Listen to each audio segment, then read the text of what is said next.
Since the 2018 Halloween movie came out, one of the biggest questions I've been getting asked is, where would I rank this in the full series?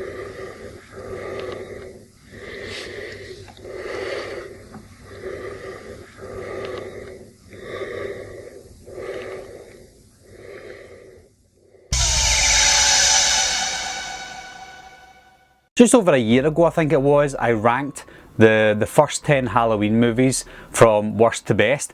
Obviously the 2018 Halloween movie didn't come out yet, but I ranked them anyway, and you can see that ranking in my videos. But obviously the 2018 Halloween movie came out, and I have to put that somewhere as the 11th movie in the Halloween franchise. But I didn't want to rank it straight away after the movie came out. I wanted to see it a couple of times first before I decided, take it all in, because as most people do, myself included, is when I see a movie for the first time in the cinema, I tend to like it more than I did the second time or the third time round. So I watched it twice at the cinema, and I watched it a couple of weeks ago, about a week ago or so, on 4K, so I could take it all in and finally say to myself where it's going to land in the franchise. So I've included it. I finally made my list from worst to best, and Halloween 2018 is included in it. Before I get into my ranking, there is going to be a bit of a move around with the movies that I had in the initial first 10 that I've done, because after watching them all again round about Halloween, I've got a change of heart with some of them. Some of them might be lower down now, some of them might be higher up, so look out for that. And at number 11 is going to be Halloween Resurrection. This is the 8th movie in the franchise. It doesn't really star Jamie Lee Curtis, but they made it look as if it starred Jamie Lee Curtis, and by killing Jamie Lee Curtis off within the first 5 or 10 minutes was a big no-no for me. In fact, even making this movie surrounding the H2O ending is a big no-no for me, and it's a big no-no for most people, because the ending of H2O was a really good ending for the franchise. At that point, they should have just cut their losses and started a remake back then, but they didn't want to do that. They wanted to continue on with the original franchise, and it just didn't work at all. If you mix that biggest issue with some of the acting in this film, especially by Tyra Banks and Busta Rhymes, you're just getting a really bad overall Halloween movie, and one that just didn't make sense. I can see where they tried to go with the technology back in 2002, but there was a lot of movies back then that tried to do the same thing with the technology, with the real world, the Big Brother, and again, it didn't work in a Halloween movie. And at number 10 is Rob Zombie's Halloween 2 from 2009. Now this movie, over the years, it's 10 years old now, it's starting to get a little bit of love by some people, but after watching it again back in October there, I can still safely say it is one of the worst Halloween movies. It does a lot of things that Halloween 3 Season of the Witch does, and that is take it out of the Michael Myers zone. People give the Season of the Witch stick for that, but they don't give stick for Halloween 2. But watching it again, it's got the grunginess that I don't want to see in a Halloween movie. It doesn't feel like a Halloween movie. Michael doesn't wear his mask half the time, and even when he does, the mask is hanging off. The language that they use in this film is terrible. I know it's a horror movie and we should expect that from horror movies. I expect it from Rob Zombie movies, but I don't expect it with Halloween movies. Halloween movies have a bit of class to them, or they should have a bit of class to them. But the Rob Zombie remake and Halloween 2, I'll get into the remake a little bit more, but Rob Zombie's Halloween 2 was awful. I did like the beginning of the film when it's set in the hospital, but after that, everything else was just awful. And to back that up, we've got Sherry Moon coming back again. She had no need to be in the first one, never mind the second one, but she's back as a ghost with the white horse. Enough said. And at number 9 is Halloween 5 from 1989. As a kid, I enjoyed this film. I think I enjoyed it because I enjoyed Halloween 4, and I enjoyed Danielle Harris's character as Jamie Lloyd. And when I found out that she was in Halloween 5, I watched it, and I remembered enjoying it as a kid, but watching it as I got older, I realised that this movie wasn't very good, and it was the start of the Thorn storyline as well, which again killed it for me. But Halloween 5 tried to do things that Halloween 4 did, but Halloween 4 just did it better. But Halloween 5, the storyline was awful, the acting was terrible, apart from Donald Pleasence and Danielle Harris. I even mentioned before that this is probably Donald Pleasence's worst performance. And even though they found footage that could be an alternate opening to Halloween 5, I don't think that that's going to make the Halloween 5 any better. Yes, it might improve the beginning of the film, it might make it even worse. I'm intrigued to see the footage that they found for Halloween 5, but overall I don't think they could save the movie because it was quite bad. And at number 8 is Halloween, The Curse of Michael Myers from 1995. Now this is the one that splits all the Halloween fans. You've got fans of the Thorn curse, the Thorn storyline, that I'm not going to knock because there is a fan base for it. Me personally, I don't like the Thorn storyline. If the Thorn storyline wasn't in this film, I think it would be higher up on my list. The reason it's not too bad on my list now, I think I had it lower before, but the reason it's higher up on my list than most people would imagine is because the mood and the atmosphere of the film is quite good for a mid-90s horror movie. I don't really like Michael Myers in it. He's too brutal. I know it's a horror movie, but he's too brutal. He's not the Michael Myers that I like. Michael Myers that I like is smaller and slimmer. So this Michael Myers was a little bit over the top. The kills were good, the kills were gory, but the biggest issue for me is the Thorn storyline. Take out the Thorn storyline and this movie could be higher up on the list. And at number 7 is Rob Zombie's Halloween from 2007. It is a straight up remake of the original with a little bit, well not a little bit, a big bit more of a backstory. This time for Michael Myers, explaining why Michael Myers does what he does. That's what I don't like about the remake. I think the second half of the movie was really good, even though it was like a carbon copy of the first movie, of the original. But the first half of the movie is where it kills it for me. I wouldn't mind seeing an extended backstory for Michael, but not a 30-minute, 40-minute backstory from what we got. I don't want to know the explanation as to why Michael done what he done.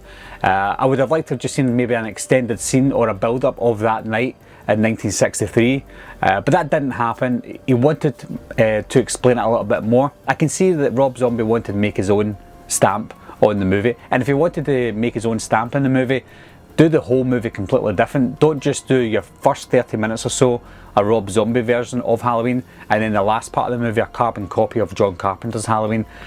It didn't work, but it was a good movie. See, when I went to see it in 2007, I thought it was a really good film, and it still is a good film. It's a good horror movie. If you didn't call it Halloween, and if you didn't call the masked killer Michael Myers, again, it might have been a better movie, but because it's trying to be something that it's not, it failed ultimately in the end. And at number 6 is Halloween 3 Season of the Witch from 1982. Now this is the one that's going to be at the bottom of most people's lists, but not mine. Initially, as a kid, this would be at the bottom of my list because I went into this movie for the first time as a kid expecting to see Michael Myers, and we didn't see Michael Myers. I expected something at the end to maybe show Michael Myers is still alive or whatever.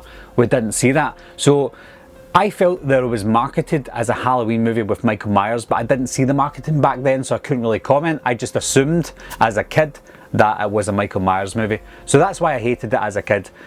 Over 30 years later now, 35, 36 years later or whatever, watching this film now, it feels like a John Carpenter movie. It wasn't directed by John Carpenter, it was just written by John Carpenter, but it feels like a John Carpenter movie. The score is just like Halloween 1 and 2. Everything about it feels like a John Carpenter film. It just didn't have Michael Myers in it. I can see the angle that John Carpenter wanted to go in with this, with Tommy Lee Wallace, making it an anthology movie and bringing out an anthology movie every year after it. I think that would be acceptable in 2019, but back in 1982, when slasher movies were just getting bigger, with Friday the 13th and all, with A Nightmare on Elm Street coming in a couple of years after that, they wanted to make them mark in the slasher genre, and with Halloween 1 and Halloween 2 being so good, they should have just continued with Michael Myers. Maybe do two different types of movies, do a Season of the Witch movie and a Halloween movie, but they decided not to do that. They wanted to bury Michael Myers and that was it. And again, it didn't work. But for the most part, the movie itself, if you just called it Season of the Witch, it was a really enjoyable film. So I really liked it, and that's why it's high up on my list. Higher than most people would put theirs on their list. And at number 5 is Halloween from 2018. Now this is the controversial part because most people would expect this to be higher up on my list. And it is quite high on a lot of people's lists. But for me, again, watching it after a couple of times, watching it on home video, I've decided that it wasn't as good as it initially was when I first seen it. And when you do watch it again, you can see bits of other films, other Halloween films in it, and you're thinking they don't need to do that. You're forcing yourself to pay tribute to other Halloween movies when you could have just made it your own. My biggest issue is Michael Myers and Laurie Strode aren't brother and sister anymore. So you've got the big issue of bringing those two together. Why bring those two together? And the reasons for bringing them together and the way that they did it in this Halloween just made no sense, and they could have just made them brother and sister to make the storyline a little bit easier. I can see that they tried to make it different and say, oh, they're not brother and sister, so they can branch off and do their own storyline for future sequels, but that didn't work for me. The only way they could save it now is if, when they do a sequel, make it better. It was a good movie. For an updated Michael Myers film, it was one of the best Halloween movies I've seen in a long time. but it just didn't quite hit the mark. It didn't do what I wanted it to do in the end. I wanted it to shock me, I wanted it to remind me of the original Halloween, and I wanted it to flow better as a direct sequel to the original Halloween. I feel that Halloween 2 from 1981 was a better sequel than this one. I just wanted more from it. The best thing about this movie, well, in fact the two best things about this film, was James Jude Courtney as Michael Myers and John Carpenter's incredible score for Halloween. It was one of the best scores I've heard in a long time. So those are the two positives and the best parts about the film. Overall, it was a really good slasher movie, and I'm glad that they brought it out because it's making Michael Myers relevant again. But it wasn't a bad film. Again, it is number 5 in the franchise for me, and that's quite high up. And then number 4 is Halloween 2 from 1981, the original sequel to Halloween from 1978. And for things that I mentioned in the Halloween 2018 reasoning, I bring that over to this one. It is a superior sequel for me to the original Halloween. If I had to choose one to continue on, I would continue on from Halloween 2 from 1981. The hospital scene has been done before, or done after Halloween 2, and I much prefer this Halloween scene, I much prefer this hospital scene in Halloween 2 over Rob Zombie's Halloween 2, not for brutality but for atmosphere. The film still felt like a John Carpenter film. It felt like a direct continuation of the same night of Halloween 1 as well. So there's not much to compare, but I just think that Halloween 2 from 1981 is far superior than the 2018 direct sequel to Halloween. My biggest complaint with Halloween 2 is probably how slow Michael Myers walks in this one, because the Halloween Michael Myers from Halloween in 1978, he walked normally, he wasn't a robot, but this one they made him seem like a robot, which means that any future movies where Michael Myers walks normally, people are saying that he's walking too fast, but he's not walking too fast, he's just walking faster than the robotic Michael Myers from Halloween 2. And then number 3 is Halloween 4 from 1988. If I had to choose what was the best atmosphere for any Halloween movie, I think that Halloween 4, for me personally, would have the best atmosphere. It's even got better atmosphere than the original 1978 movie. That's how much I love Halloween 4. It's not the best Halloween movie overall. Obviously it's got its issues with the mask, etc. But overall it was a good atmospheric Michael Myers Halloween movie. And we've got to remember, this is the first Michael Myers sequel that we've had in a long time, because Halloween 3 didn't have Michael Myers in it. So it was a good return for Michael Myers, and I much prefer this story over the Halloween 5 story. People say that Halloween 4, 5 and 6 is like the Thorn trilogy, but the only thing that it has a connection with the Thorn trilogy is that some of the characters from Halloween 4 are in Halloween 5. That's it. There's no mention of the Thorn, which is great, and it's just a straight up horror slasher featuring Michael Myers. And again, Rachel and Jamie were likeable characters and you wanted them to survive, whereas other characters in the future movies, you didn't care if they lived or died, especially the characters in Halloween 5. And then number 2 is Halloween H2O, 20 years later from 1998. I feel that this movie is the proper Jamie Lee Curtis return. You can't really have a return of Jamie Lee Curtis twice. I think that Halloween H2O already done that. The meeting between Michael Myers and Laurie after 20 years at that window was the pinnacle for me of her seeing him for the first time in 20 years.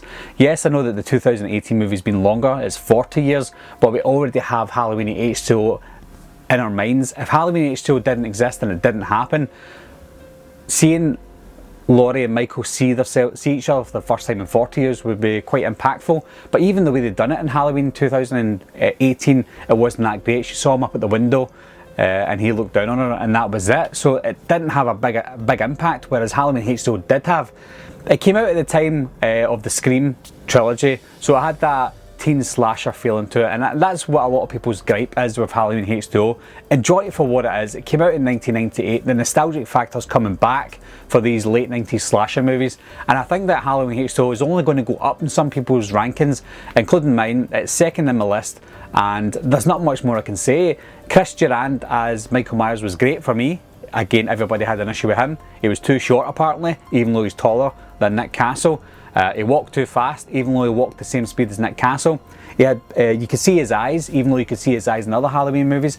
The issues that people have with H2O, I don't understand, because the issues that they have with H2O, they loved about other sequels in the franchise. So I don't really know why that is. Maybe they'll come to love it in the future, I don't know, but Halloween H2O is number 2. So no surprise, in at number 1 is Halloween 1978. Not only is Halloween the best Halloween movie, it's one of the best, if not the best, horror movies of all time. For me, it is the greatest horror movie of all time. I know that everybody's got their favourites. You've got The Exorcist, A Nightmare on Elm Street, Black Christmas, but for me, Halloween is the pinnacle. And I think watching this movie now as an adult, as a photographer as well, it's a photographer's dream watching this film. It was way ahead of its time. John Carpenter even filmed it with certain angles and certain cameras that nobody's ever used before, and that was a big ask to do for a budget of $300,000. He took the risks, and the risks paid off, and he didn't think the risks were going to pay off even after a couple of weeks when this movie came out, but it made its rewards, and even up to this date now, it's still making money at the cinema. It's that big of a movie now. Michael Myers is an iconic character. There's not much more I can say about the original Halloween. Most people love the film, and those people who don't really like it, maybe they don't like that kind of horror movie, but for me, it's the greatest horror movie of all time. So that's my ranking of the Halloween movies, including Halloween 2018. Were you surprised with some of the rankings? Again, let me know down below what your ranking is, and let me know what you think of my ranking as well. Do you agree with it?